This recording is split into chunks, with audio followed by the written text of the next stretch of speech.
Hello and welcome back to the bargain bin here on the GDQ Hotfix. I'm still Midnight Vesper, and before we get to our next run, do not forget that Summer Games Done Quick 2023 did in fact end a couple days ago, as you can see here. If you missed any of the runs, or if you want to, review them or check out some other stuff, all that will be available on our YouTube. You can just go to, you can just head on over to our YouTube channel and check that out. While you're there, also feel free to subscribe to the channel, hit the like button if you're watching this particular video, and head on over here, twitch.tv/GamesDoneQuick if you're interested in looking at our live content, starting weeknights at 7 p.m. Eastern, weekends at 1 p.m. Eastern. And do not forget, while Summer Games Done Quick may be over at the moment, if you still like to support Doctors Without Borders, our donation page is open till the end of tonight, which is June 5th. So you can still go off and do that as well. And finally, do not forget your subs, Prime Gaming subs, gift subs, and bits cheered on the GDQ Twitch channel. Do some help support the Games Done Quick Hotfix. Please consider subscribing if you enjoy the daily speedrun content.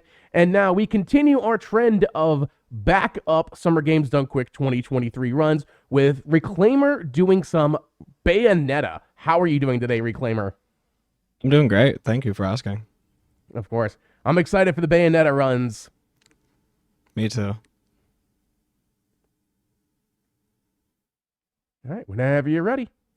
All right, sounds good. We're going to go ahead and get into it. Time will start on go. It'll be 3, 2, 1, go. So 3, 2, 1, go.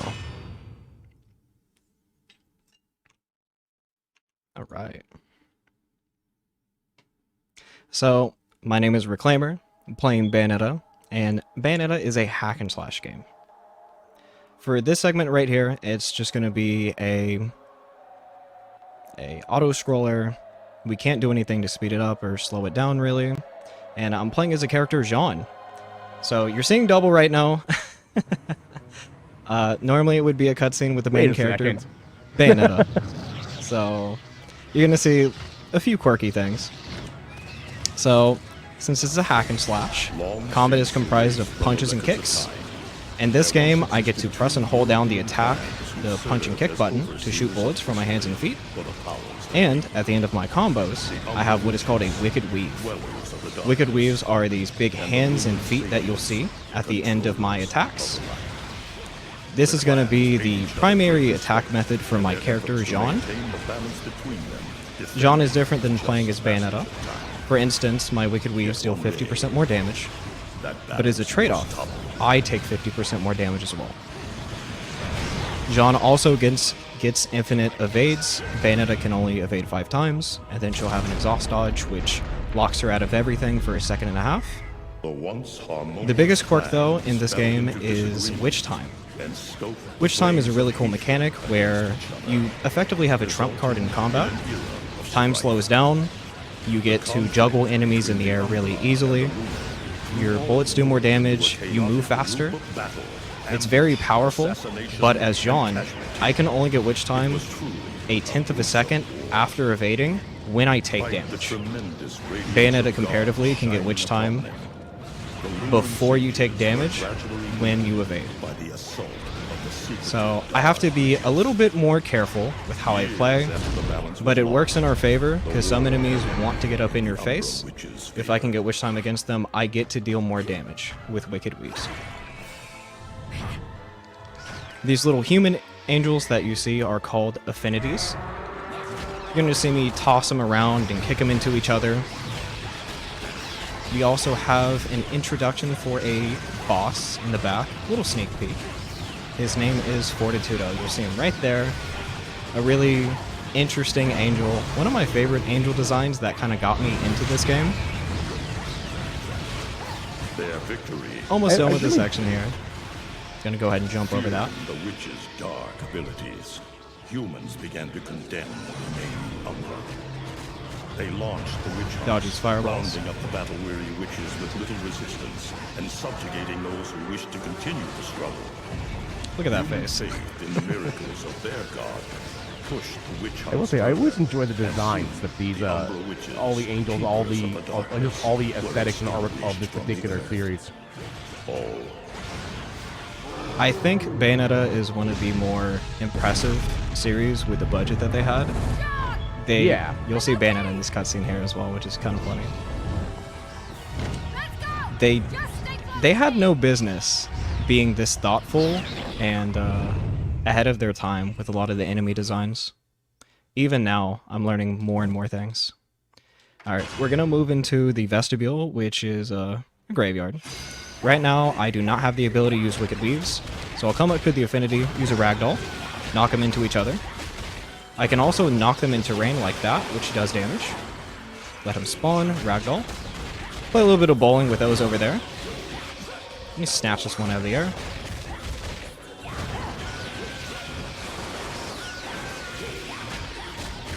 The faster you mash, the faster you do the Ragdolls.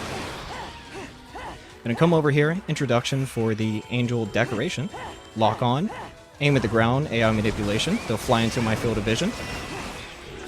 Grab this one, play a little bit more bowling. I'm gonna kill the decorations as they spawn in. Freeze up the spawn pool for these affinities here.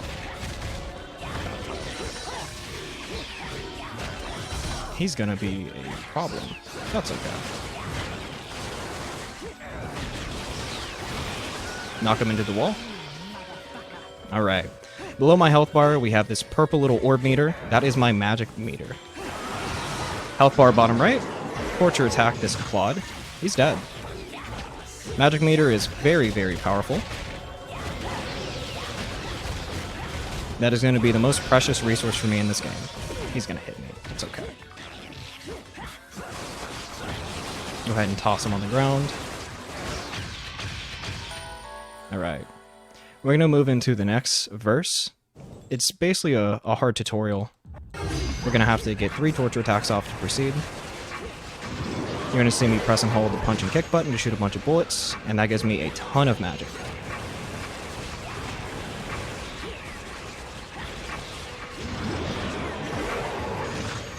So I noticed that there was like very, very little load screen in that when you went there. Does that impact, I mean, I understand an RTA that would impact it, but if someone was running it on PC, for example, is there like a way to get rid of that so that someone who may not have a completely massive computer can still have a decent time? So the great thing about this game, it loads incredibly fast, but we also have a load time remover that we use for the run, which makes it even more accessible. Such a disappointment. Ironically, we do run into some issues. I'm currently using an older GPU right now because some things load too fast, where they just don't load at all. So thankfully, we do have the auto splitter, we have load time removers, so everything is as accessible as possible. And we also hard lock the game to 60 FPS. The game actually speeds up if you have it on for a while. What do you mean by speed up? Like, does it give you more frames? Yeah, the game speeds up to... Everything is locked to 60 FPS as far as the animations. The game can speed up to 63. The game is 5% faster. Everything is faster, which... That was a nightmare to figure out how and why that works. Gonna pick up that angel weapon with the animation cancel. Also, I'll showcase a mechanic called dodge offset. Punch, I'm evading. Kick, punch. Using dodge offset. What was that? I said kick and punch, but I said it's all in the mind. I'll Parappa the Rapper. Using dodge offset, I'm actually able to continue my attacks while evading, which is one of the most amazing things that they've made in Bayonetta. And just right there, I skipped an entire fight. I went over the water instead of repairing the statue and fighting 3 affinities, getting witch time and then walking across the water. I can just skip over that. And we're going to come up on our first shop trip here. The way you enter is the way you exit. I'm going to be buying a consumable that gives me double damage for 15 seconds. And I'm going to be buying the Technique Air Dodge. That's going to open up a lot more mobility for me now. Whenever you see me spray bullets like this, this indicates that I am pressing or holding an attack button, like punch or kick. Ragdoll this first one. He's going to drop me an angel weapon. Animation cancel that. Massive amounts of damage. I'm going to make sure that this one is over here when I kill him. There we go. Kill that one decoration that frees up the spawn pool. Torture attack him. I want his flail. Torture attacking now drops their angel weapon. I'm gonna go into the air. You spin punch to spray a bunch of bullets like this. I'm able to clear out these enemies really quickly. I want this trumpet. Ooh, that was a stacked spawn. Pick that up. Jump cancel, jump cancel. Pick up the flail. Alright, beloved introduction. Hello there, good friend. Weak spot on the back, good witch time, and he's dead. Wow. Yeah. And we're witch, by the way. We summon our good friend Gamora. He's really hungry.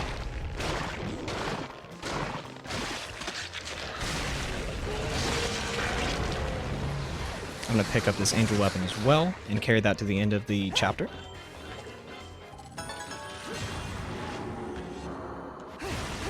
Here's a record. We're going to trade into the shop for shotguns.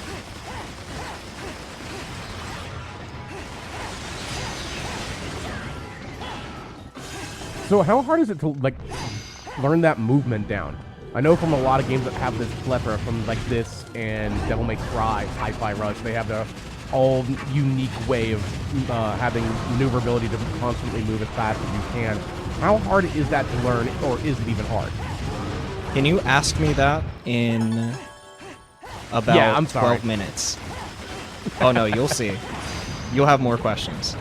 I'm gonna do punch, punch, pause, kick against this beloved here. Spray a bunch of bullets. Deplete his health bar before he even grabs the bridge. Pick up my axe.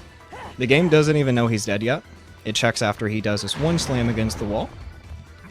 Now it knows he's dead. This game is from 2010. Quick time event. A lot of those are insta-death as well. Using the axe here. You can drop it on his head. Health bar in the bottom right. Alright. So you see that we're on the top of the platform here. The devs never expected you to be able to kill him anywhere else. You know how this goes. We summon Gamora. Gonna mash for this quick time event. Say goodbye.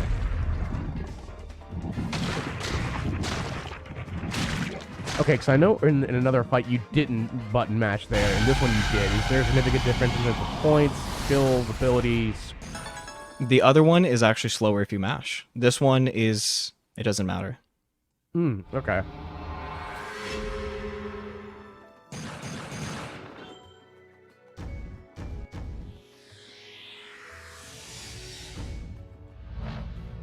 And then in between every single chapter, we have a section that is called Angel Attack.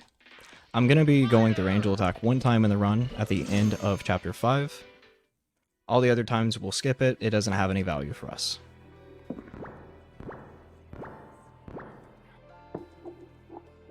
In Chapter 2, we are going to see a familiar face once again.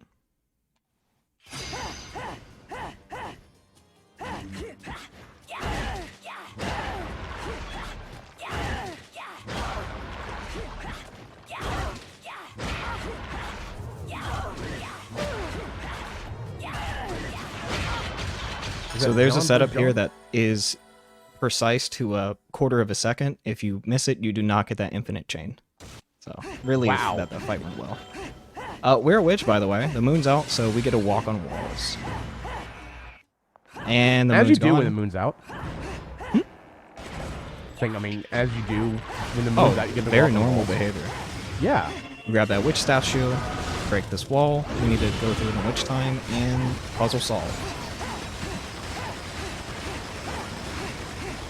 We're going to evade diagonal, torture attack this flail affinity, camera manipulation. That causes those two to cluster against the wall, instantly kills them. We punch him against the wall, spin kick. Let me go ahead and snatch him. reposition him. Pick up that bow. I'm gonna kill all but the bow applaud. I'm going to hit him. There we go, torture attack. Tap taunt. He's gonna go orange. Gonna get witch time here. Activate double damage and look at the combo in the right. So I completely killed him in basically 2 hits. I get a ton of combo out of this here. Let me come over here, pick him against the wall. Okay, that was 1.2 million combo. If you want to know the conversion, you just take off a decimal point. What?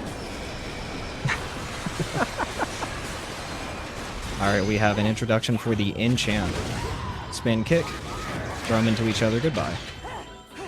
Grab on the wall, saves our position in between load. Break the cart. Lock on, stare at the ground with the bow. We kill the 5 enchants in the arena. Drop the bow, punch, punch, pause, kick, punch, punch, pause, kick.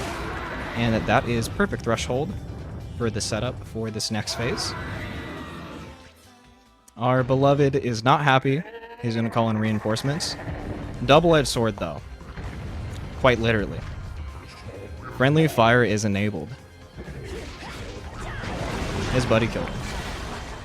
Tap taunt. He gets enraged. He goes orange. We get witch time. Use an angel weapon. Ton of damage, and this is going to result in a lot of combo as well. This is the same as the first time we summoned Gamora. It's faster if you do not mash.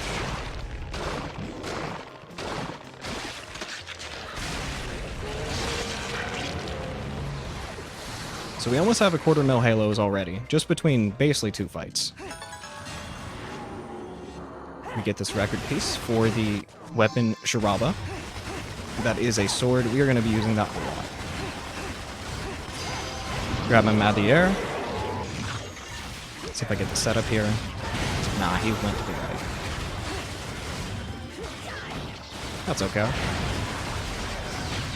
Take care of him. Grab the angel weapon. Instead of doing a 180, grabbing a statue, building the bridge, and going across it, we can just jump over it. No biggie. Never knew that. Oh yeah. Fortitudo is not happy. He's harassing us yet again. Using the angel weapon, we deal a massive amount of damage. Gets to the next phase. We've done so much damage, we have to wait until now to deal more damage. Spray a bunch of bullets. Here's another insta-death quick time event.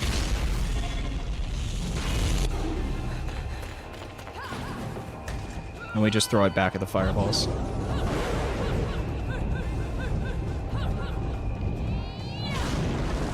And this is another example. If you press evade while the metals load, they all load in at the same time. That makes you in the section faster. The game will load then of the chapter faster as well, if you do that.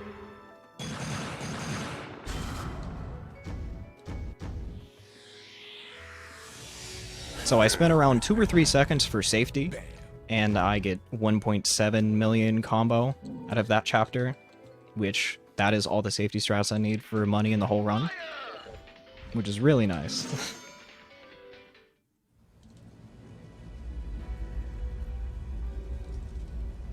We're going to be opening up into our first shop trip here of the run. And I'll make sure I don't mash too fast. Shotguns, sword. We're going to buy consumables. Double damage for 15 seconds. The large one is 60 seconds. The yellow ones give us invulnerability. 15 and 60 respectively. I buy 2 magic upgrades. 2 moon pearls. Technique stiletto. Petsu zonko. And afterburner kick. Accident. Okay. The menu management right here is input buffered.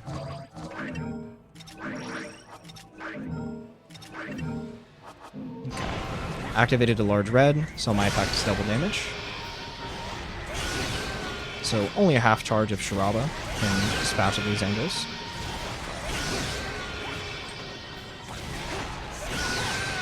He's gonna be a problem. That is a Tetsu Zonko. That is an insta-weave for 3 magic. Break these benches. So you know how you were asking about movement? Yeah. You're gonna see me fly through the air.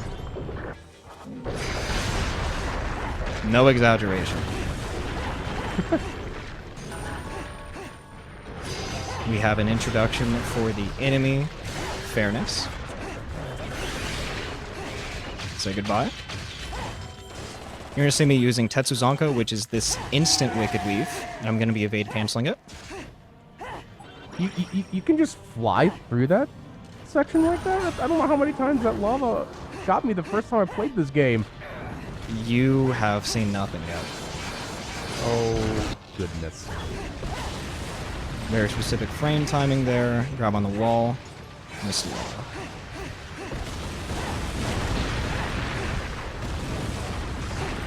Okay.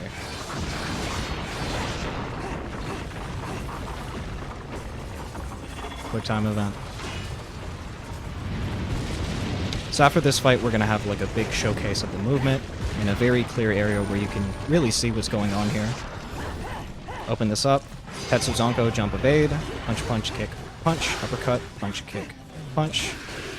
Climb that up. Tetsu Zonko, I kill or I hit that Fairness out of his teleport. He teleports because we broke line of sight with the pillar in the center. I'll use the Tetsu to finish him off as I weapon swap. That was a very good fight. Okay. So we'll have this quick time event here. I'll go into like a small corridor. After the small corridor, I'll open it into this giant lava lake. Normally, you would have to do 2 separate fights. You go into a portal, you get an hourglass that reverses time, you walk across a bridge, the bridge falls. Good 2.5 minutes of all that. Instead, I'm literally just going to fly into the end of the cavern and just leave. I don't have time for that.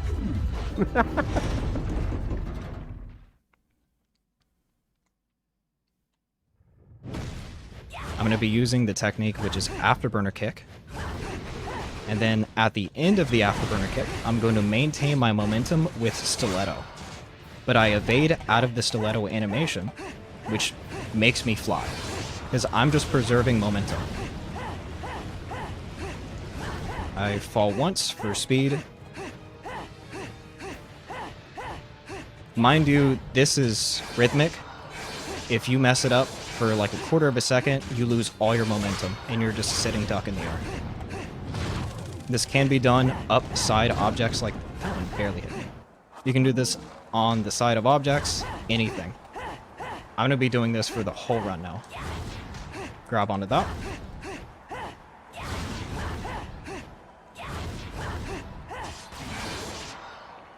What was that question you had about movement?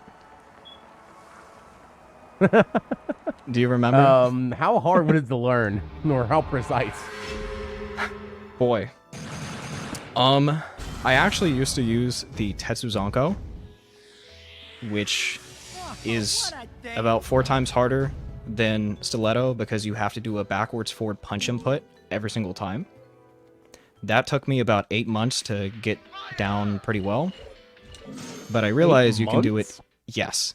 I'm not kidding. It is like down to like 5 frames at most for leniency. And you have to continuously do it perfectly on rhythm every single time. This new movement that I found out back in January is a lot easier. Using Stiletto is a lot more convenient. Launch the fireball back, does good damage. I get to the hinge of the jaw. With shotguns on feet, button mash deal a ton of damage. Picks up his head. Now Fortitudo is going to get on the edge of the Colosseum. I'm going to get some magic here. Also, let me showcase something really cool. Here's the default uppercut. Here's the jump cancel. You can speed up the animation significantly by jumping in between every input. And as you descend on the ground, you can jump again and just repeat that. We throw him into the center of the arena. quick time event. If you want to know how many times I am pressing the button, divide that number going up by 5. Wow.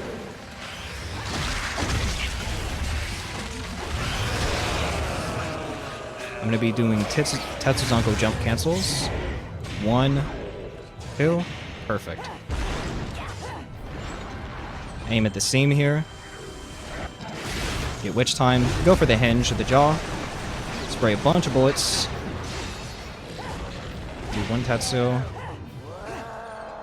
Grab him as he drops. Picks his head back up immediately.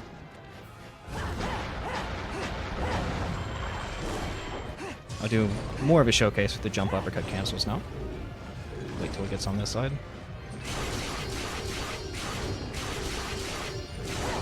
It's a lot of damage really quickly. Also, I'm activating a small yellow lollipop here. Normally you'd have to wait like 10 seconds. He'd breathe fire on the ground, you get witch time, you parkour into platforms.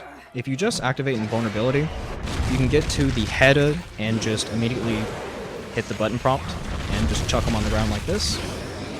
A solid 20-second time save for the entire fight.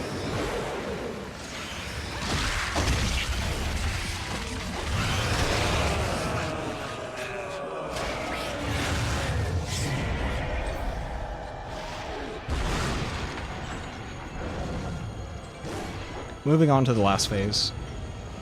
We're stuck in like witch time. You can't actually get it against the boss normally. Bunch of bullets on the weak spot. Very favorable RNG here. There's the health bar. That's about it. That was a real... I didn't even see the health bar go down. I just blinked and it was gone. The shotguns on feet shoot more bullets than if you have them on your hands. Having the weak spot there and just button mashing really fast just annihilates health bars. You can normally deal more damage if you're in witch time. So, it can be even more than that. We summon our good demon friend Malphus here.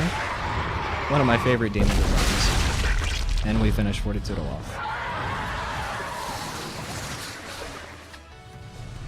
So I always have to wonder, the type of guns that are being used, how does the ammo constantly work? I guess the other question, how do you actually fire the guns on the, you know, on the feet? Canonically, it's magic. She uses magic for the bullets. I don't have a clever response to that, actually.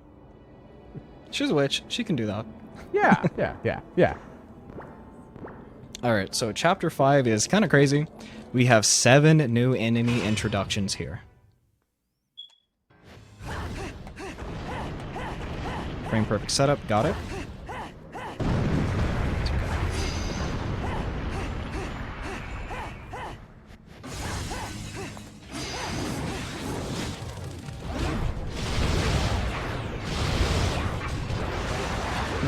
That's okay. Introduction for Grace and Glory. Getting witch time and spin kicking, I get to just annihilate their health bar by knocking them into each other. Very specific setup there. Alright. Here we have Fearless and Fairness. I'm going to try to cluster them as much as possible. If I get on the side of them, I get to hit them with the Wicked Weave twice. And as you know, I'm playing as Jean, 50% more damage Wicked Weaves. You get to just annihilate enemies if you position correctly. During that transition, we get our jumps reset, and we get to stay in the air.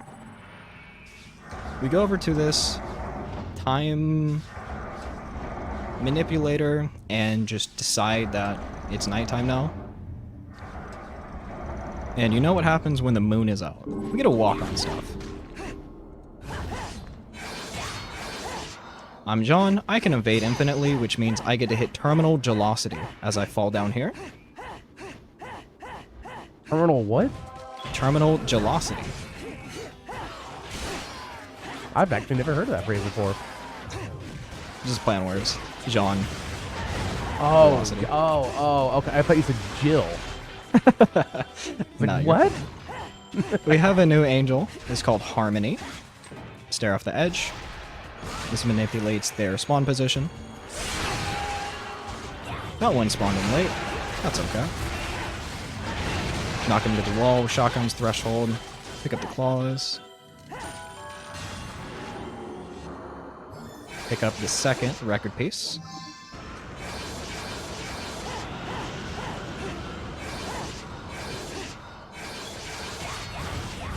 And the movement you see me doing is the stiletto movement with the sword. Okay, that was a pressure plate. We hit that. Both of those triggers. Introduction for the Ardor. Grace Claws with the red lollipop completely evaporates them. Stall my position. I wait for them to despawn. Okay, very specific setup here. 2 evades. 2 more evades.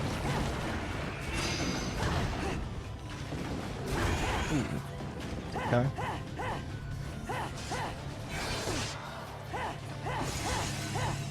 Kind of got stuck on terrain there as I fell up, which is fine. Normally I'd be able to fly all the way up to the top of the tower and hit the trigger in a matter of seconds.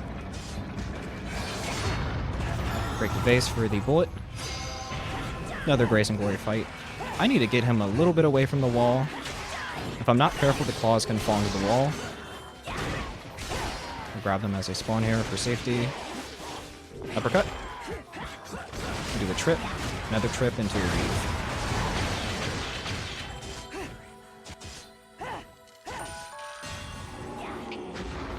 So I have to ask, because like the movement is just otherworldly. And someone pointed out the question: how are your hands holding up? Because I see you're also using a controller, I would assume. So how do your hands work? Make sure that you're constantly fresh with this. I have been playing the game like this for 800 in-game hours. 800? Yes, I'm about 1,000 hours deep now. Wow. So, easily. Small introduction for the inspired Grace Claws Red Lollipop, and he's gone. That actually skips a quick time event with Malphus. If you take too long, it takes an entire minute. So that is a good 57-second time save. We go to the shop, we transfer the record piece into the Durga Claws. We'll put those on our feet in a second.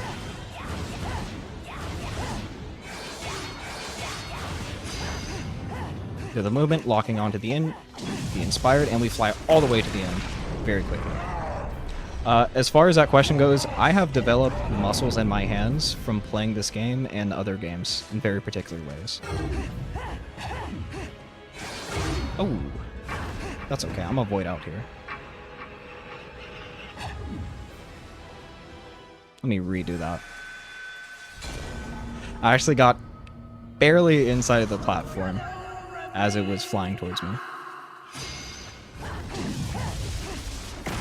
I use a very specific technique when I hold my controller, where I have my index finger on my punch and kick button, and then my middle finger on the trigger. Oh, that's interesting, yeah. So my hand is always curled. My index finger, that is. That's probably actually safer, too, when you think about it, because that way you're, like, all the muscles kind of in your hand are all kind of being used in some weird in the same way. So it's probably healthier for your hand to do that, too. Yeah. That also makes it easier to do spin inputs. If I need to do a spin punch or spin kick, my finger is already there. Otherwise, I would have to rearrange my entire hand. We do that fight with Jean there. I skipped the cutscene, but I can now shapeshift. I can turn into a panther, which is really cool. And that unlocks yet another facet of movement. What a day! So here is the one and only time we will be doing Angel Attack. I'm going to be using the center crosshair and the bottom line to line up the heads. The heads are the red part on the affinities. I'm going to be going for 120 points here. All the spawns are RNG as well. I got a very good pattern here. 10 more. Okay, that was great.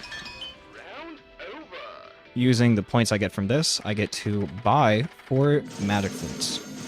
If you've played Devil May Cry or any game that has a consumable item, like in the hack and slash genre, this is a consumable that deals a large amount of damage in a pretty big area around you. We're going to do our second shop trip of the run here. We can turn into a crow. Consumable restock.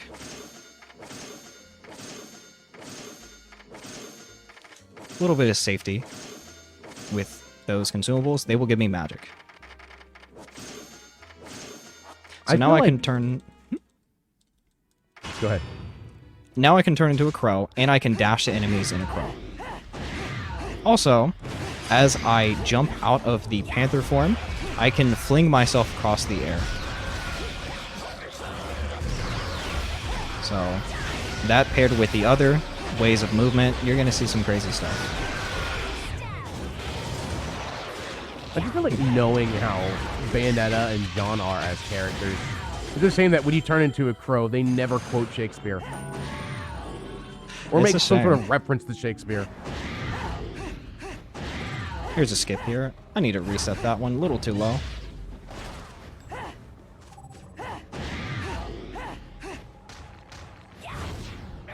Little off to the side.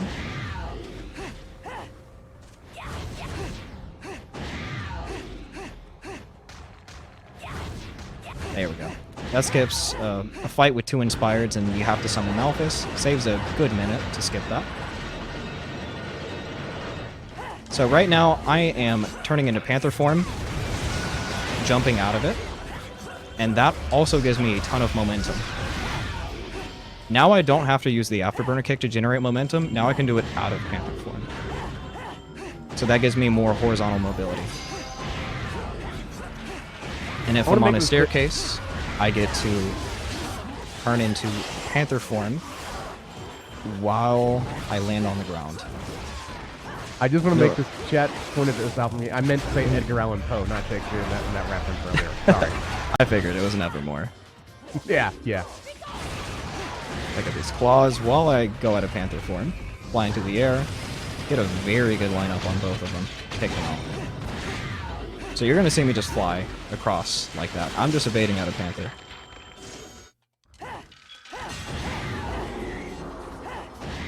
And to turn to the Panther form, I have to press the evade button twice. So if I'm on a slope, I can immediately turn back into Panther right after doing that movement. Underneath my health bar, we have a little child indicator with the meter. We now have someone we have to be a guardian for. Her name is Cereza. She's in that little protective barrier dome in the center of the arena.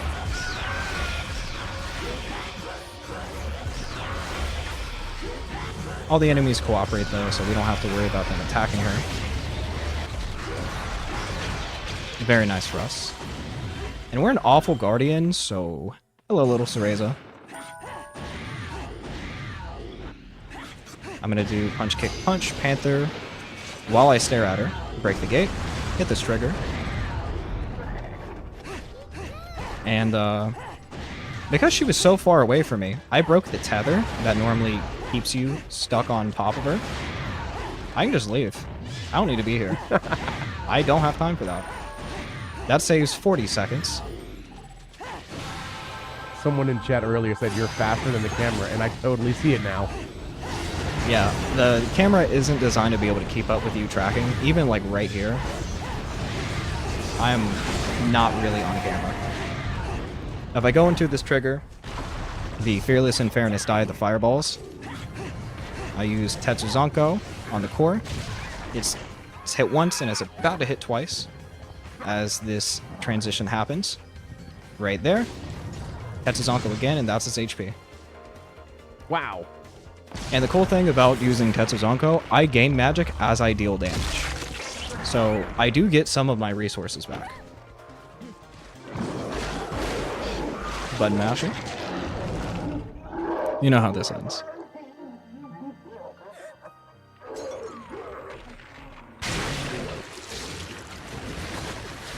Aww. Broken heart.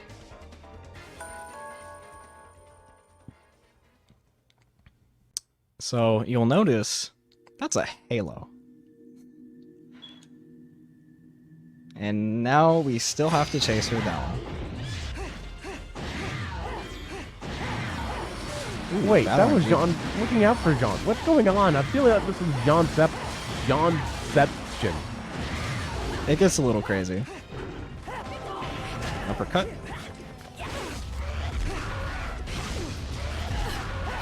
And this is a joy. They can shapeshift. Head stomp, then knock her back on the ground. Goodbye.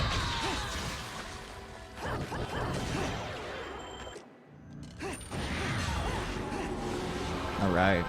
Let's get the heaven out of there. Let's go back to the normal world.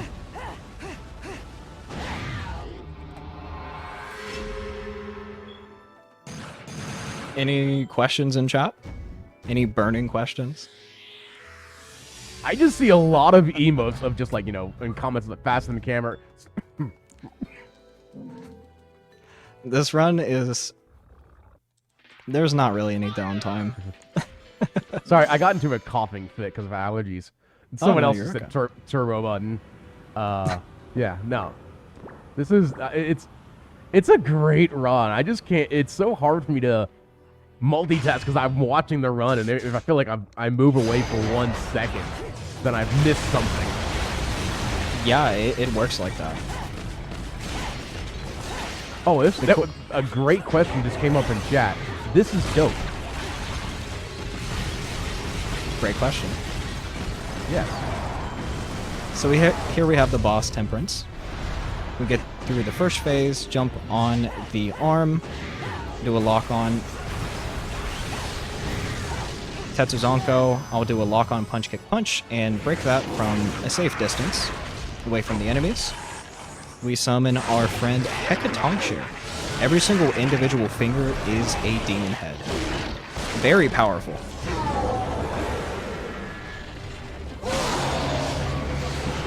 Say goodbye to that one.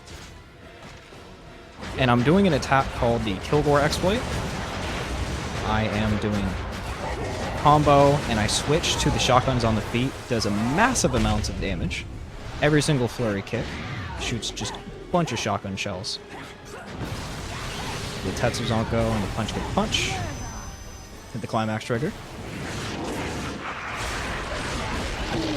Oh, here's an actual question that came up in chat. Like, for those that may have missed the beginning of this run and missed the explanation, how are you doing so much damage? So the cool thing is I'm doing a lot of animation cancels very quickly, but I'm playing as Jean. Jean has the cool feature of dealing 50% more damage with the hands and feet, the wicked weaves, and the sword slashes that you see on screen, the purple things. So this speeds up the run pretty significantly, and I have like all the attacks set out. I know the HP thresholds that I have to do, so I'm doing as much as I can to hit those thresholds as quick as possible, as well as jumping in between the end of animations and the beginning of them, just to speed things up. Here's another showcase of the Kilgore exploit. Look at that health bar. Bye. Land on the ground to hit the climax immediately. Because with Shiraba, we can do an autonomous weave by uppercutting and immediately canceling out the animation with a jump or an evade. Boom. Oh, that had to hurt. That was a very good Temperance fight. I got the most favorable RNG possible. Such a disappointment. Okay. So the next chapter is my favorite chapter of the run. So, okay, when you play as Bayonetta, you get the trophies as Bayonetta. And it looks like when you play as Jean, you get the trophies as Jean as well, or is it just still the same Bayonetta trophy? It's a different looking trophy. It has Jean's model on it. There's a third playable character who has his own trophy still. Diagonal evade, knock him into the road. I'm gonna have to knock him against the wall there too. Maintain my combo through that jump. Have to wait for the R door to despawn. We're just waiting. Get some nice wings on that screenshot.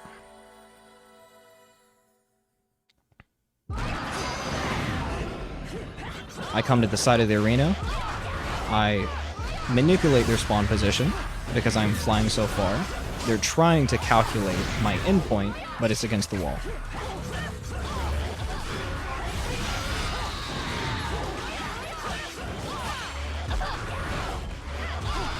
The worst thing about Joys is they can read your inputs, so unfortunately they will periodically just evade all of your attacks if you're pressing too many buttons too quickly. I wish there was a better strategy versus them, but we don't have that. Introduction to the enemy Irenic. You never see them in the run, besides that in-game cutscene. Because it's time to go room. Open the menu, Magic Flute, Panther 180. If you've ever seen a speedrun of Mario Kart,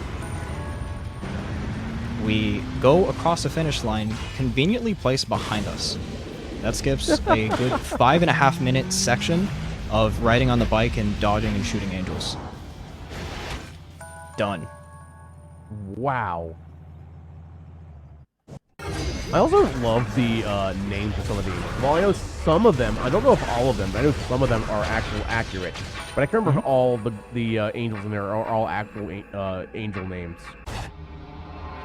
They have their own hierarchy of Laguna. You can check the wiki for more information on that.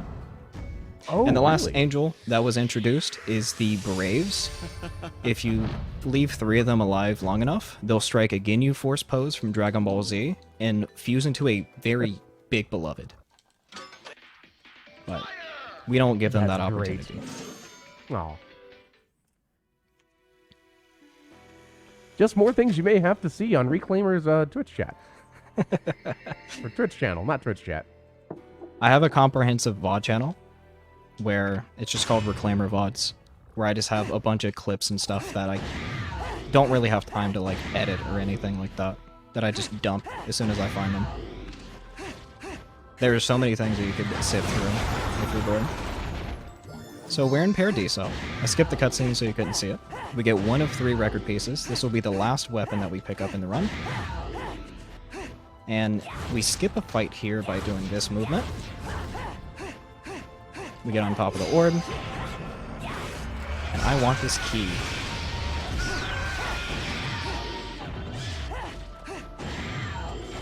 Key in the keyhole.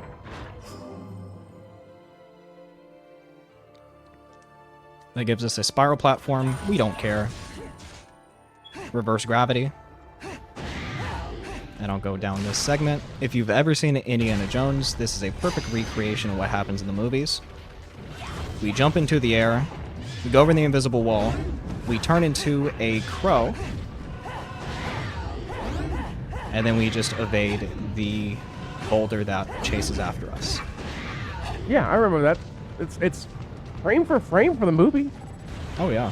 And then you get to despawn and watch them fall into do this. Just like in the movie. Yeah. 1-on-1 recreation. I wish it would be the infamous Indiana Jones despawn. I mean, everyone knows about that.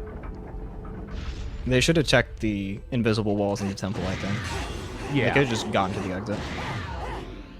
Panther offset. Punch, kick, punch, button panther form.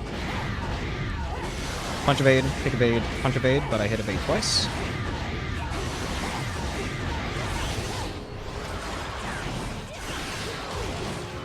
That's unlucky RNG. We get witch time.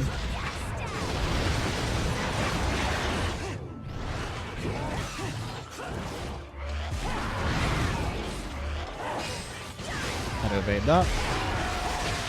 Nice. Tetsuzanko cancel with Shiraba. Alright. Keys are for chumps. We get good height here. Grab the wall. Barely make it across. We have an enemy so bad, Lady Gaga tweeted about it 3 times in frustration. Kinship. Have to dodge those hooks. That's gonna hit me and void me out. Can't do anything about that. That's fine. I actually didn't know that information, actually. Yeah. Infamous enemy. There's a section where you can fight 3 of them. Oh, Optional goodness. fight. But most people don't know that. If we do spin kick with Durga on feet, We can just phase through that. Get a line up here. Barely missed it. That's what I was afraid of. That's okay. I'm gonna do this for safety. When you get close enough, because I'm going so fast, the camera can't keep up. As the camera catches up, it loads the platform in a completely different spot. So, barely missed out on that, and it just blinked away from me. Now we're good. It's stationary. Uses the Panther evades as I jump up the staircase. I'm gonna break the statue as I jump. Torture attack as it spawns. I don't need that flail.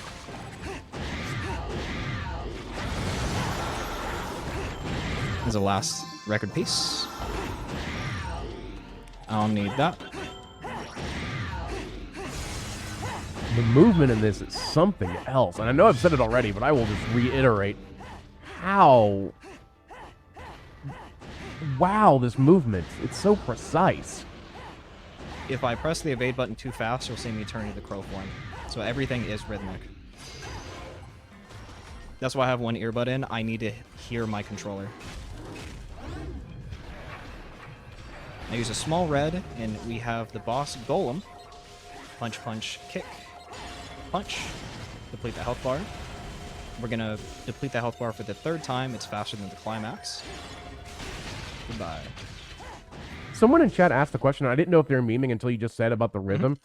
Like, do you think training and learning about music and rhythm is helping you towards the run, or is it just kind of a muscle memory type situation?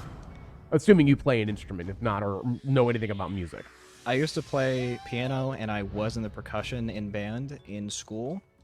It helps to a certain degree. Most of this is just muscle memory and hundreds, literally, hundreds and hundreds of hours of just hearing the inputs. I use a very specific brand of controller just so I have the sound. Be it a certain noise. Oh, wow. I use the very cheap $20 Power A controllers because they're the clackiest and loudest. That's actually a very interesting thing to say. For something like this, you'd think you'd want something that's like a little bit more accuracy, but you're going for the sound effect. I've tried using the normal Xbox Microsoft license controller. It's okay. It's just quiet. and the triggers are very bouncy in a way that I don't like. The noise comes from me hitting the bottom of the... What's it called? Of the, like, actual trigger housing. So it's like audio-visual element. I can jump off this early and it'll still go. I'm looking for Jean's feet to, like, hit the bottom of the animation. Kind of weird way to describe it. As she does her flip and her feet land, like, upright, that's the visual cue. And I'm waiting to hear the trigger release as well. So, combination. I can do it muted, but it's harder. We have small variations of Fortitudo and Temperance. They're pretty easy to kill mini-bosses. Then we do this trigger here, charge Sharaba. You can charge Sharaba, go into Panther, and still hold onto the punch button, like I'm doing right now. Break that. Spin kick for magic. Here is the triple kinship fight. Optional. We don't like them.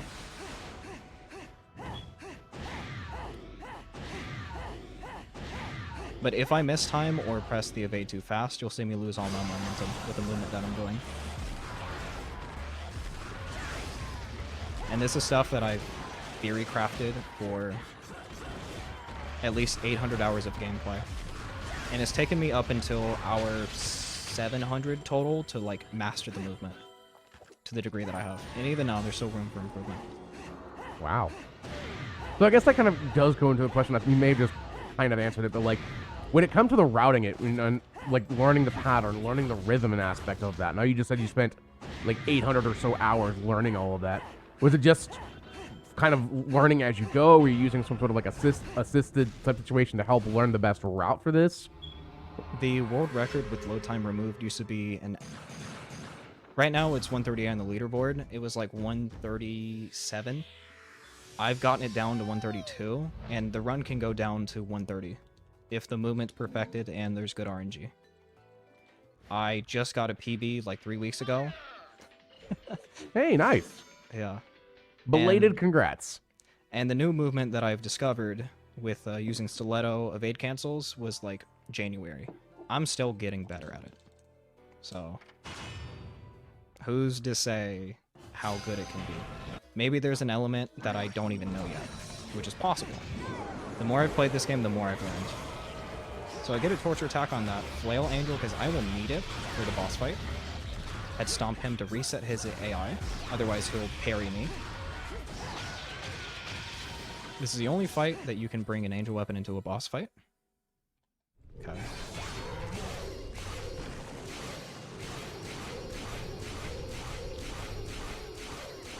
That also is rhythmic as well. The jump uppercut cancels down to like a few frames. Turn the panther form, jump into the air. We can either turn to crow form or do a Shiraba stall in the air like that, and we jump down the entire boss. That saves 10 seconds. Wow. For a run like this, time shades are incredible. I just learned how to do that with the sword instead of crow form, so I can route a crowless run a week and a half ago. We activate a small red, we do 4 uppercuts, hit the flail, goodbye health bar, we get to the next phase. Otherwise, the boss would do a scripted platform slam and make you parkour for a little while. Still. There we go. That one wasn't as clean, but still very, very good. I think the timing on that is like 1/3 of a second at most, which isn't too bad compared to some of the other stuff.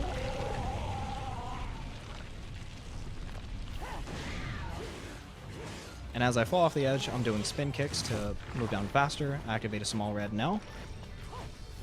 4 uppercuts.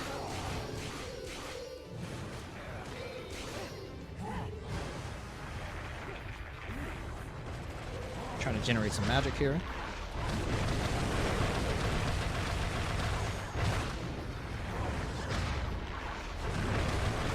And for the quick time events, I'm pressing the E key and the X button on my controller. Oh, so you're using keyboard and mouse, or keyboard and controller. Yes. The only issue is if I'm pressing them at the same frame, it eats the input. So only one of them will count. Oh, interesting. Most of my It's also mash is really- like 70% of it is the controller. I'm not nearly as good as mashing with my my left hand for the keyboard. No, I was gonna say it's really interesting how quick, if that was the case, how quick the game realizes you're going from keyboard to controller, because it looks like very frame precise. Yeah, it can read the input every other frame. As Yeah. long as it's not the same frame, it can read it.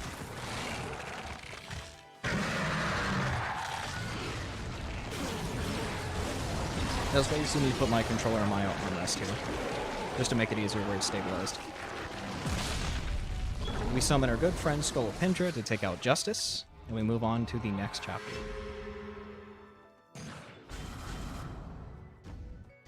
The time that it used to take to fight Justice used to be 4 minutes and 10 seconds. After using the flail to skip the phases and saving 30 seconds for each tongue, 10 seconds each tongue, 30 seconds total. The boss fight is completely different now, so I'm very happy about it. Most of the discoveries, though, have been very, very small incremental discoveries that just lead to more and more discoveries as we go on. Because as I learn a mechanic, it takes a while to figure out what I can even do. Spin kick as I parkour.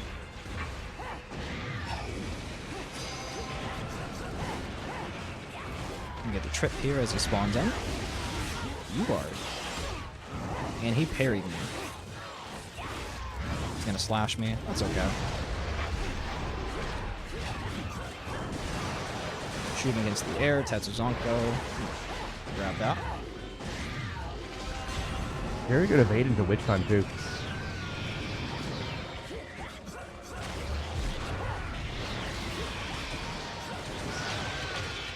Okay.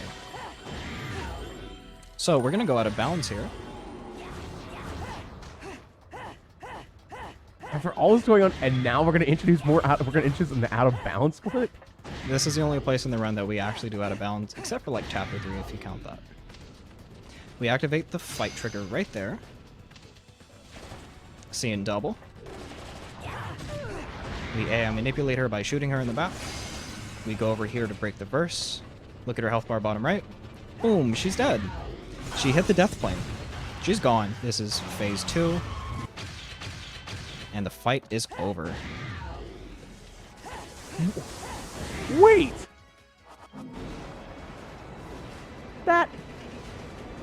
Wait! We get little Cereza. Take her to safety.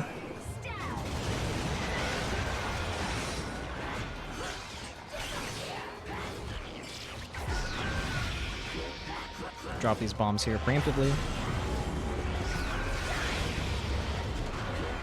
Try to put this bomb in the center. That's fine.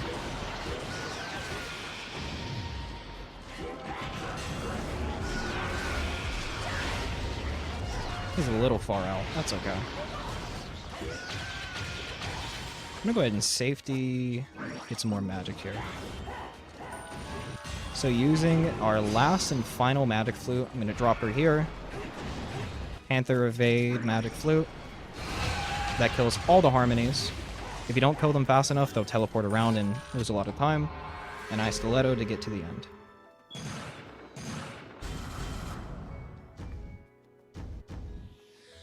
Pretty decent chapter 12, all in all.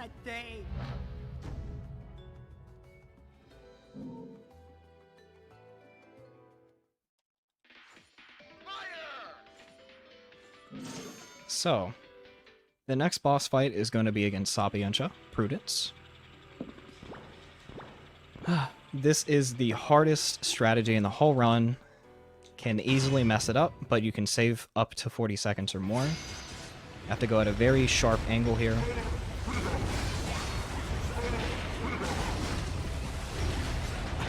Okay, he cooperated. I got the hit on that one. I used a...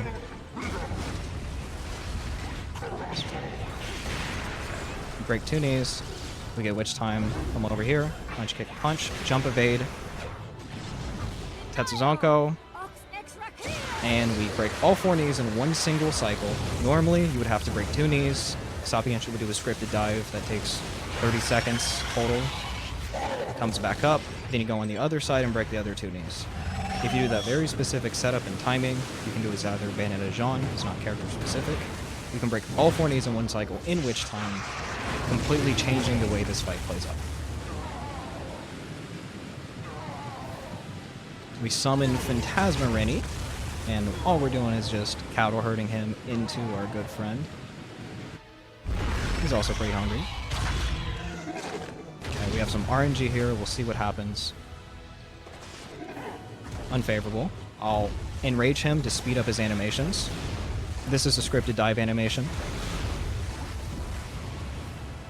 I'm gonna see if I can hit him on the way down. Punch, kick, punch. Okay, we got some damage. I'm gonna try to use some hit stun frames here.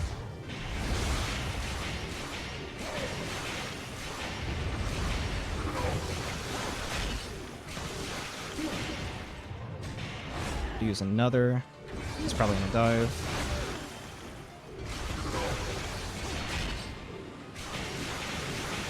Barely. I honestly forgot this boss existed. He's a tough one. That's probably why I forgot this boss existed. Alright, so check this out. Ah, he's 1 HP. There's threshold. I got an unlucky RNG. Him doing the bite attack so frequently makes it where I can't deal damage to him back. I'm waiting for the attack to finish. You can do this fight with only the one single scripted dive that he'll do at the beginning of the second phase. That's okay. We skip this cutscene here. Got a little water tunnel going on. And what we're going to aim for is that core that you see right in front of us. I'm going to do punch with Shiraba. I'm going to tilt the joystick forward. I'm not pressing lock on. Activate a small yellow lollipop. If I get witch time or press a lock on button, I am not able to deal damage. Like that. We deplete the health bar from that far away. Normally you'd have to get close to him and then start dealing damage, but if you do everything perfectly, you get to deal damage from range.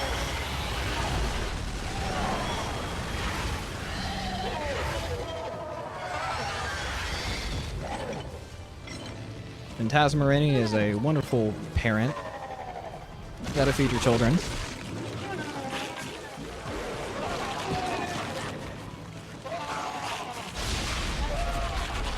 Someone looks like they're not having a good time. Oh! That probably would have worked better if I forgot there was a lot. I'm on a little bit of a delay watching this. No, you're okay.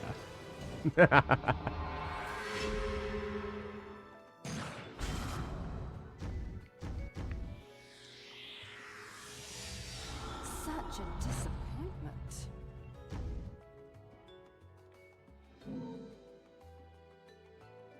Okay. We're going to be moving into the least favorite section in the entire game. Isla del Sol, Island of the Sun. We're going to be doing our last shop trip of the run here. We get our rocket launchers on our feet.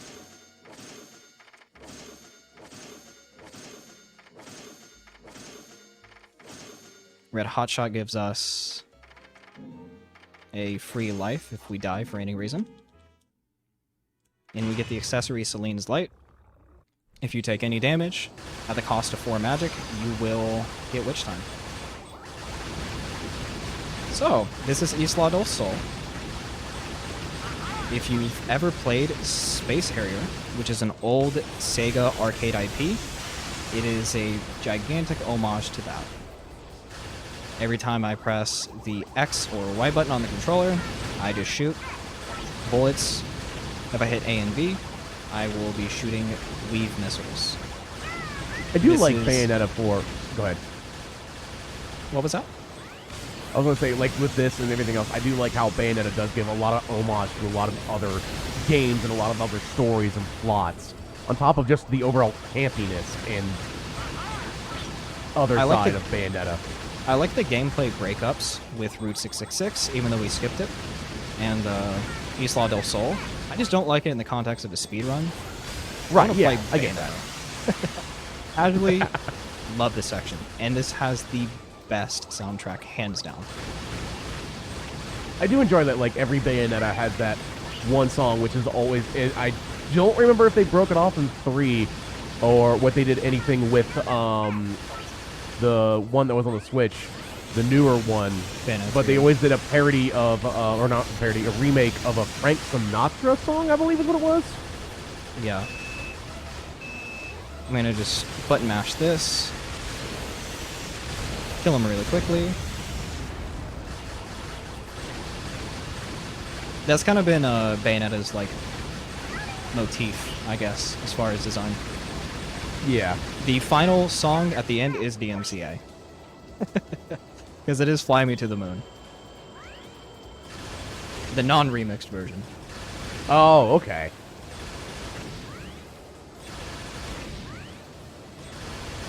We have 6 minutes of this, so... And keep in mind, after all the mashing I've already done in the run, this is just nail in the coffin. If I do have a second... Mm-hmm. Yeah, go okay, for it. someone said they're just moon-themed songs, not just Sinatra. Okay, okay, sorry. I do want everyone to know that during this time, Juneteenth, our annual event celebrating Black Independence, is coming up June 17th and 18th at 1 p.m. Eastern. Join us as we highlight the amazing talents of the Black speedrunning community.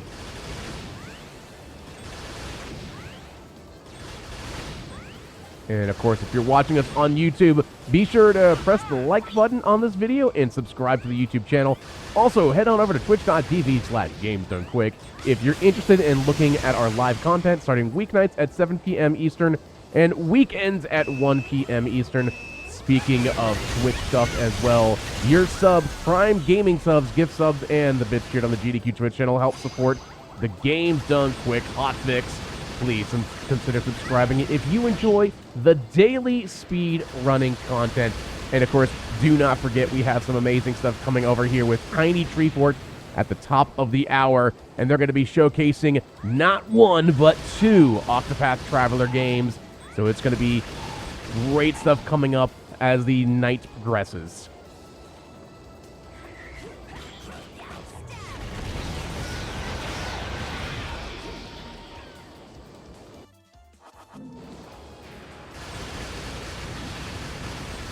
Full attention to detail. If you look at the little 4 thrusters in the back, I move in the opposite direction of the ones you see activated. And for some reason, you can actually tilt the rocket using the right joystick. I don't know why. But it's a thing. You can't do that on the console version. Couldn't give you an explanation why. Okay, so I do have a question. Outside of the damage, is there any massive difference between playing as Jean or playing as Bayonetta? Yes and no.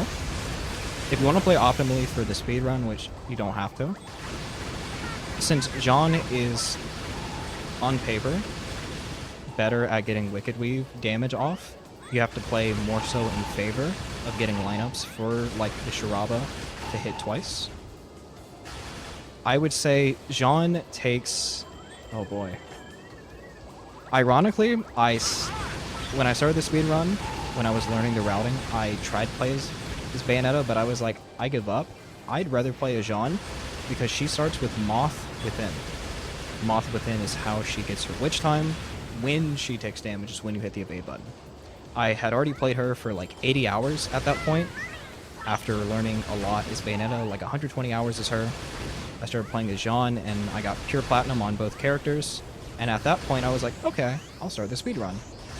But my muscle memory was already just built in as Jean, so I could not make the switch over, not having Moth Within for 5 chapters. I couldn't do it. So I decided to play as Jean stubbornly. And then I discovered all the ways that she can be faster. So entirely up to you. There is no right or wrong thing. Do some menu management here. Activate a large red. A lot of mashing.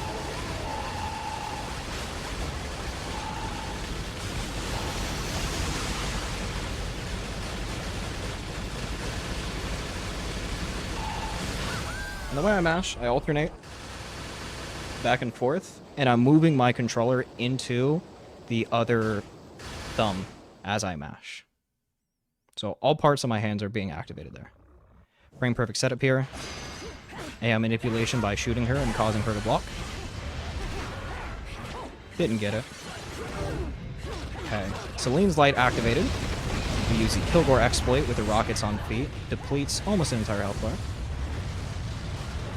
So after all of Isla del Sol, we have a very intense, difficult fight with Jean at the very end of not playing the game.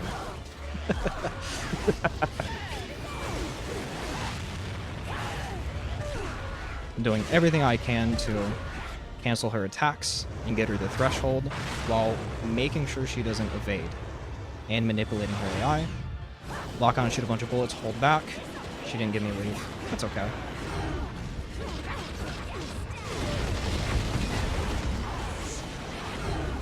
I'm gonna get this kick here. That'll be threshold. Shoot bullets, get into Panther form. She launched a wave. Let me go ahead and get some more magic here. There we go. Witch time. Same thing. Panther form.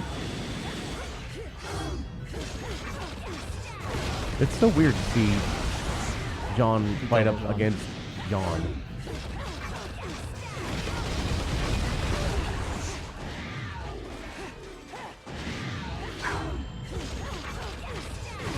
She cooperated so well. I could not have asked for better at that last phase. Wow. Nice. That fight has a fluctuation of 30 to 40 seconds sometimes. So, all in all, I'm happy with that one. So there was a quick question in chat. We know we talked about we can play this as Bayonetta. You know you can play this as Jean. You mentioned earlier that there was a third character you could also play this as. Is this character, does it have its own category? Does it have any new strats? Is it something that's being developed right now? Anything else along those lines? The character's name is Zero. He's just a little floating guy. There's no other way to really describe him. I'll showcase him after, if that's okay. Yeah, yeah. He has no rigged animations, so he's just a floating guns and hands and feet. It's a very funny character. When he takes damage, he loses basically, unless you have like health upgrades, he goes down to 1 HP. Any source of damage. Oh, goodness. But you do get an accessory by default. So that's the only cool thing. And his running speed is like Panther form speed. The only downside is when you try to activate accessories, it eats magic with the one that he has on by default. You can't pick it up. There's no strats being developed by him, but I do want to do a run as him. As far as like characters go, there's no separate categories for characters. So Jean and Bayonetta are on the same category. It is genuinely preference, because there's things that I cannot do as Jean that loses me time, such as the Fortitudo fight in Chapter 1.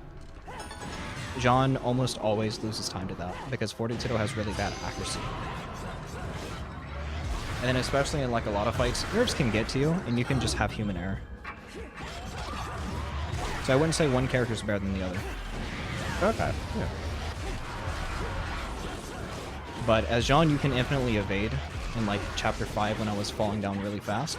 Bayonetta can't do that because she's limited on her evades. And the Chapter 3 Lava Lake skip, she can't keep evading like Jean can. But that's like the biggest character differences. There is still movement you can do as Bayonetta after you get Panther form that is identical. Because the sections aren't as large and open.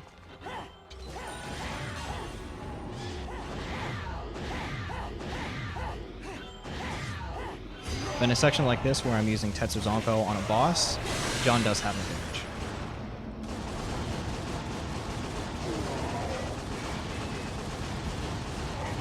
And I'll be showing a Jean routing for this boss, or this encounter as well. After we deplete the first health bar, he'll want to punch us off the gun.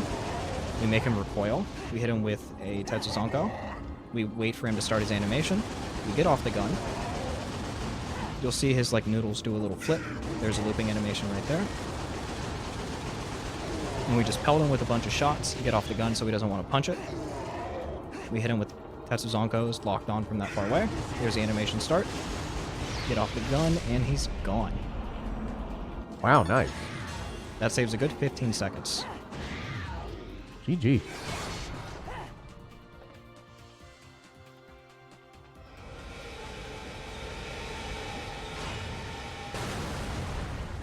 A disadvantage that Bayonetta has, or Jean has compared to Bayonetta versus Fearless and Fairness, the dog enemies, you are able to get witch time off of like any attack really. As Jean, you would have to wait for a claw swipe. I got it. Okay. Wow. I don't think I've ever got the 4 in a run before. That's Zonko. Very, very nice, yeah.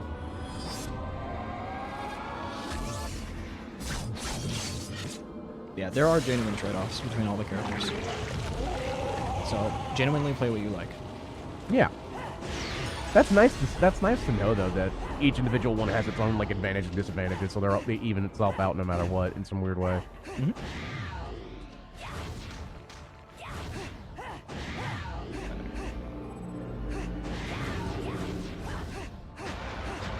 Lost my momentum there. And this is the technique using Tetsuzanko instead of Stiletto. Umber and Spear, get in range. Didn't get it off. We're gonna have to do this.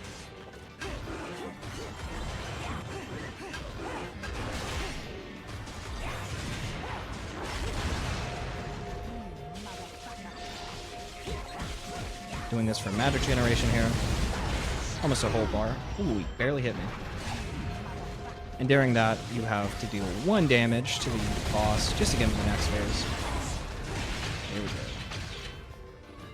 Same strategy as the first time we encounter Golem. Okay. I'm gonna stare up at the moon here. Looks great out. Oh god, what is that?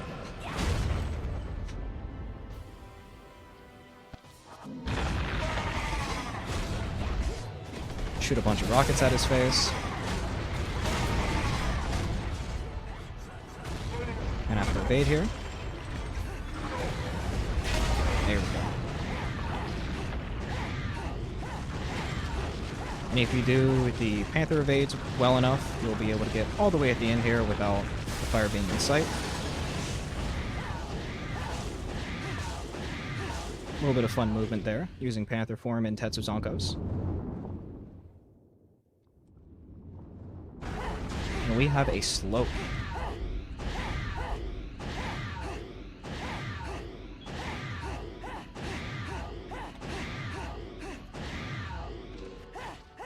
Going up the slope like that, I can use the first evade exiting out of Panther form to be one of the 2 evades that puts me into Panther form again.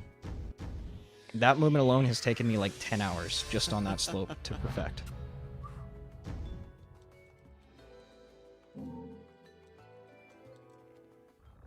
I don't think we ever actually see that character in the run. There's a lot of characters we actually don't see in this speed run, now that I think about it. Yeah. The good news about Bayonetta 1, you can skip all cutscenes. The bad news is you can skip all cutscenes. Yeah. Depends on your outlook. I need at least like if it becomes like if it becomes like bad comedy, it's almost like forced bad comedy, and it knows that it's bad comedy. If that makes any sense. Oh yeah. That is my favorite thing about this run personally. On top of having 30 save files, you can effectively have like a save state for an entire chapter just by having 30 save files for 17 chapters. You don't need mods or anything.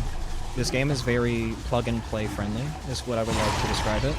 The only thing we use is the Ribituner extension, which locks the game at 60 FPS, so it doesn't speed up to 63. Because that's kind of unfair. Because that's just completely dependent on your personal hardware. Yeah. Ooh, I need some magic here. That, and you have the save splitter, or yeah, like a save splitter to help make sure that those who have to spend a little bit more time on the load screens can still be able to get decent, you know, they don't have to worry about that playing a factor in the timing of their run. Oh yeah, you can just minimize OBS, minimize live split. You don't need to look at it. Auto splitter, load time remover, it's perfect. And then being able to skip every single cutscene is just icing on the cake. You can just immediately get into a chapter and just start practicing it. I also think the one thing that I would be a little bit concerned about is just being a civilian in this area. You know, one day you're just walking around, you're getting your groceries, you look up in the sky, and some 2 things are just flinging literal skyscrapers at each other. Yeah, V-Grid is kind of falling apart.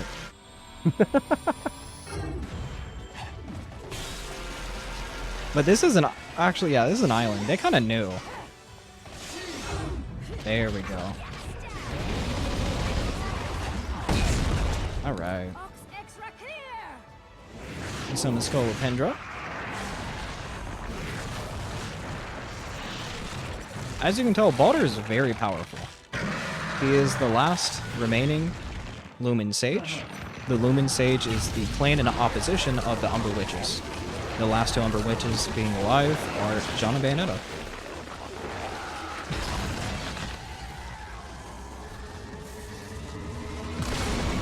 Goodbye, Scolopendra.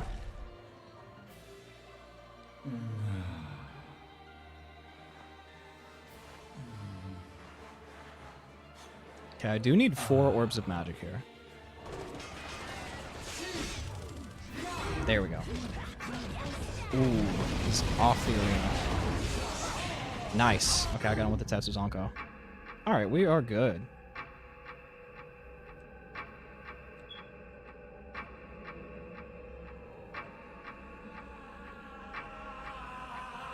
Hey, Baldur, what's your favorite month? Thank you.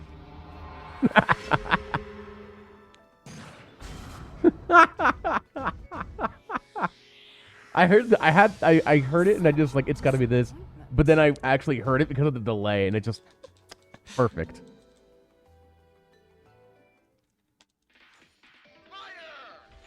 So, fun fact, it is not possible to play Bayonetta for the entire run, even if you select Bayonetta as a playable character. You will always play Jean, no matter what.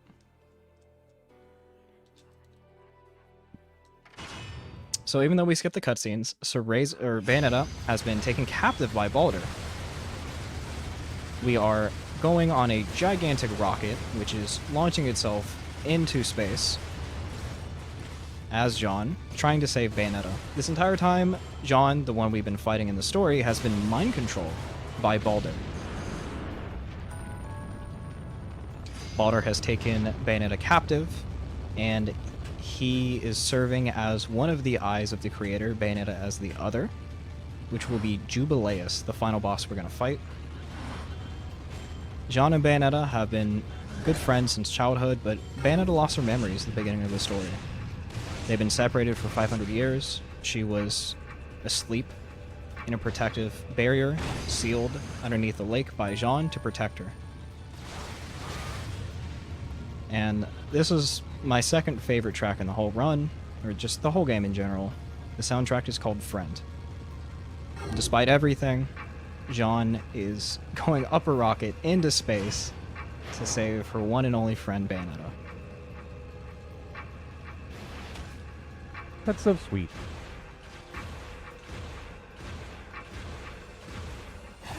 The Jean from Bayonetta 1 is my favorite iteration of Jean. Well, I'm a little biased. Yeah.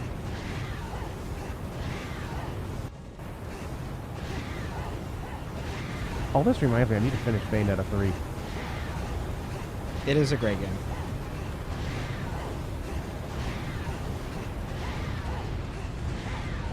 If you want to learn strategies for Bayonetta 3, you should go to speedran.com and click the little Discord icon to join the Bayonetta Anthology Speedrun Discord.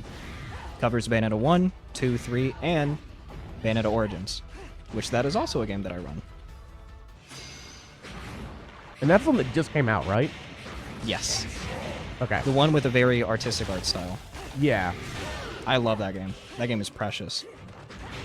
I've not touched it, but it looked like really, really fun to play. It's great. I had a wonderful weekend playing that. The run is pretty lengthy, though. It's about 4 hours with all of the boss straps and routing currently. Wow. Yeah, it's a lot. That is my project in the next few months, to get that run down to a better time. I'm gonna jump here. Get the long range punch kick punch on Jubileus. And as you can tell, during the first phase of Jubileus, I was able to kick rockets up into the air and hit Jubileus in the face with Killbore on feet. Jubileus, being the creator, can control elements. We're on the fire phase. I'm going to use Killbore here to get magic, which will be pretty important.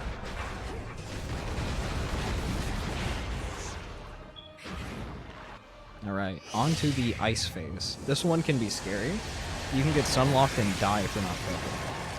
So for safety, I've brought a invulnerability lollipop. Uppercut. Parkour. Lock on Tetsuzanko. Jump to this one. If she didn't take away an entire bar of magic at the beginning of the fire phase, I would have done that for that one as well. But what can you do?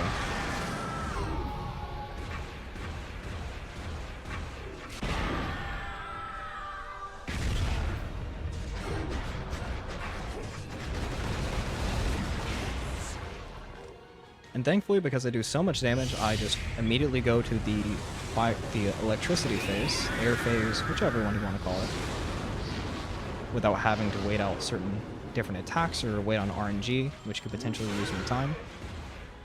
Oh, that one's still there. Never mind, it's good. Waiting on the cycle, the platform will light up.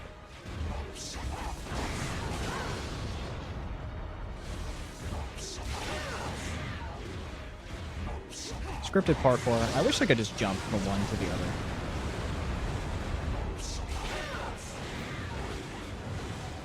Punch, kick, punch from range to hit the last one.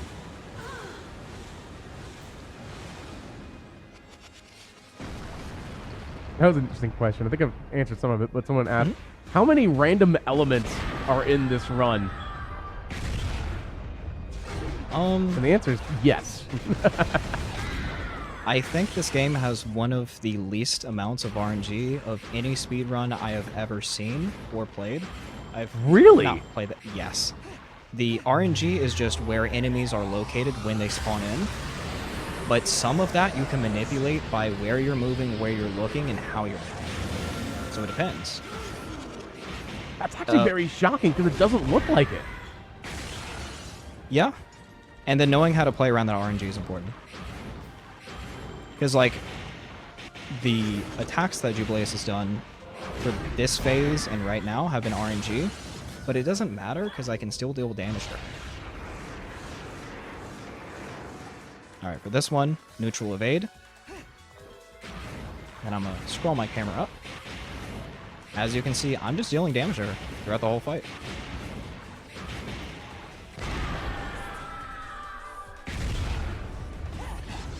For certain That's things like impeccable. RNG, against the Jean fights, there is RNG with her attacks. She can behave really erratically. She has like an anger slash frustration meter that builds up as you deal more damage to her or just knock her around. She'll parry you and then start evading very erratically, but you can minimize that by forcing her into the parry animation and then like sweeping her or doing a knockout or a kick that knocks her down. Same thing with the Joys. The Joys are the biggest RNG element of the whole game, actually. But even then, you can minimize it pretty easily by jumping on their heads, which resets their frustration meter and knocks them on the ground. So to finish off Jubileus, we summon Queen Sheba to punch Jubileus' soul out of the statue. We're in deep space at the end of the solar system, so we gotta go all the way to the sun. If we hit any of the planets, it is an immediate game over. And we have to reset this entire section all over again. Oh no. Let's not have that happen. Fun fact, if you have a yellow lollipop, it deactivates the hitbox of Jubileus' stat, or her soul. So you can just fly through the planets if you're having difficulty, and you're not really going for pure plat or anything. Yeah. Interesting. It's very funny. For some reason, that's not the case with Bayonetta and John or Zero. If you activate a invulnerability lollipop and like touch environmental damage like fire, you'll still take damage. So they coded that in for Jubileus' statue for some reason. I couldn't tell you.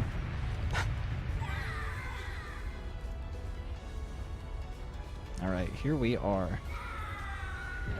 Jubileus is dealt with. There's her soul.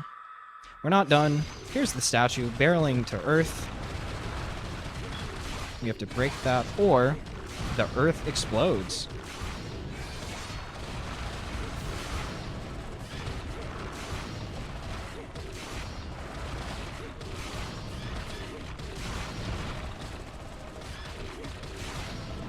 I'm able to dash onto the spots if I have line of sight of them.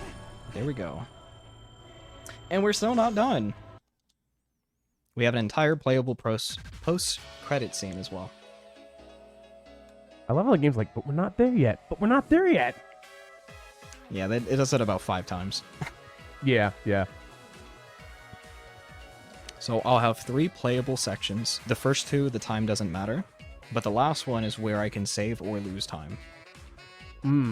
These are just going to be flashback fights, and you get to see some of the actual characters that were in the cutscenes that I skipped in like a few frames, so sorry about that.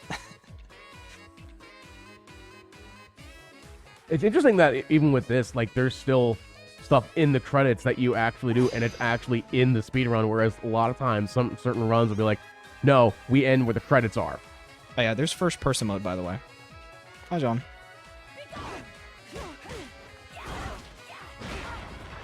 John just slowly showing up. Also, as you can see, you can lock onto objects. That is how I've done some of the movement in the run, and it can lose you time if you're trying to attack. And it's locking onto a pot instead of John.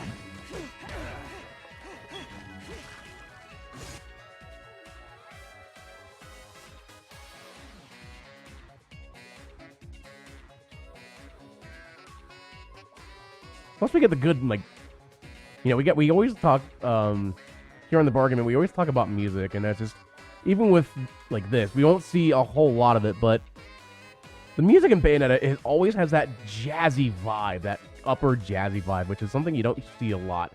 Nice tenor sax solos and such. The music in Bayonetta is crazy. Yeah.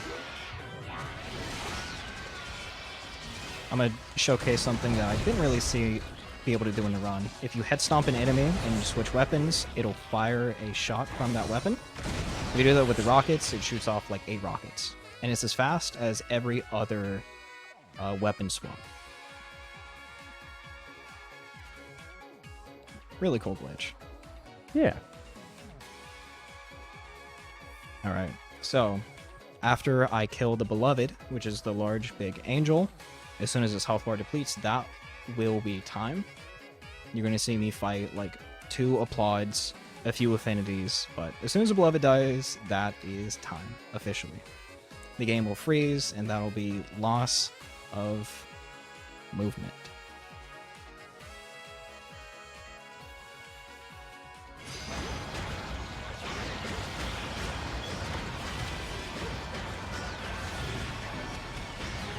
Alright, here it comes. That is time.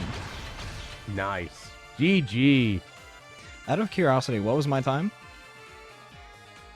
Let me pull it up here and see if I can actually get the full time here. I think it was 1:35:38. Wow. Okay. World record RTA, which is real time, no loads removed, is 1:34. Wow. So not a bad run. Especially Not a with bad run commentary. at all. Yeah. Yeah. If I got a perfect Sapientia and perfect Balder, that would have been world record. I'm not kidding. I'm Wow. going to pause the game here because that is DMCA music. So Very, yeah. very, very impressive. And I think we would. It looks like we got a little bit of time if you wanted to showcase. What was it? Yeah. I'll showcase the secret character. Yes. So, to unlock this character, if you do all of the Offheims, which are optional fights, secret fights, you get to play as this character, Zero.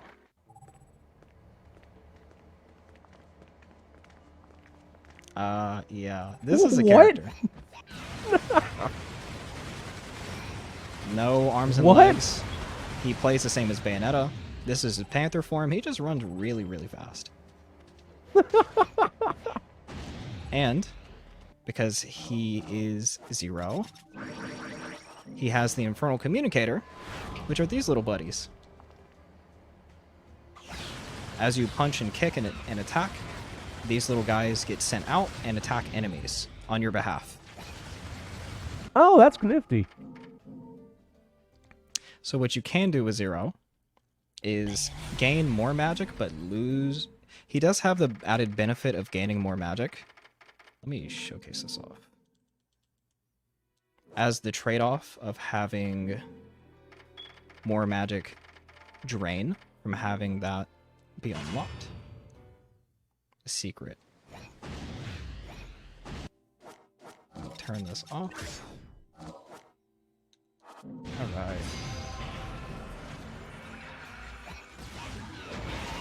If I take damage, look at my health bar. Boom. I'm almost dead if I have full HP. Oh, what? There was a delay. Like, I'm watching with a delay, but wow, it looks like you have so much HP, but you really don't. No, oh no, it's deceptive. What a troll. Yeah.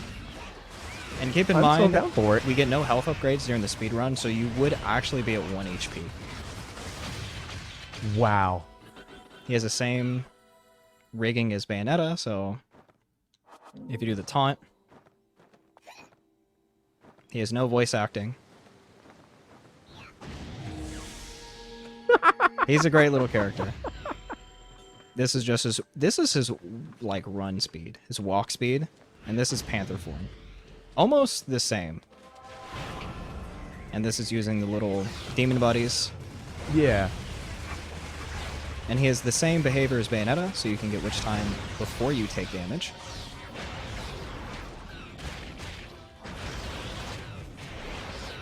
And whenever you launch a bunch of Wicked Weaves out, jump cancel them like that, 3 in a row, you still have your little demon buddies helping you out. So, on paper, Zero should be faster than Bayonetta. Maybe, because you have more damage potential and you have faster magic gain, but there is very little room for error, which is the biggest concern. And during the Jean fight with Isla del Sol, you actually want to take damage, so you can activate Celine's Life, and against Baldur. So, that would be kind of an issue with the current routing.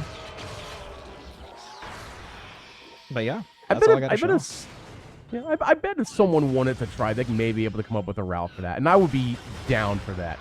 Well, Reclaimer, thank you so much for showcasing that impeccable Bayonetta run. I know you mentioned it earlier, but for those who came in a little late and they're like, wow, this looks like really fun, I want to learn about it. This Bayonetta 1, 2, or 3, or Bayonetta Origins, where would anyone go to learn more information about any one of those runs?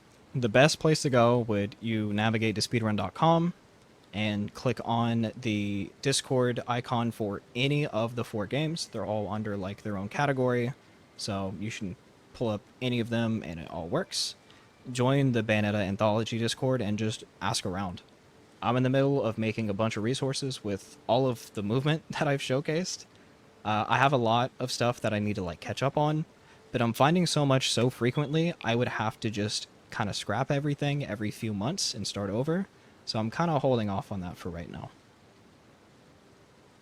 Awesome. There was also a new sorry, world record for Bayonetta 3 as of a few days ago by Ace Krana. And there was a new world record for Bayonetta 1 on the New Game Plus category by a Japanese runner, JG42, I think is his name. So the games are pretty active right now. Bayonetta 2, I think, is at least active at the moment. But who knows? That is the only game I haven't speedrun yet. So that is on my catalog. And I'll hopefully speedrun all games in this series in one sitting.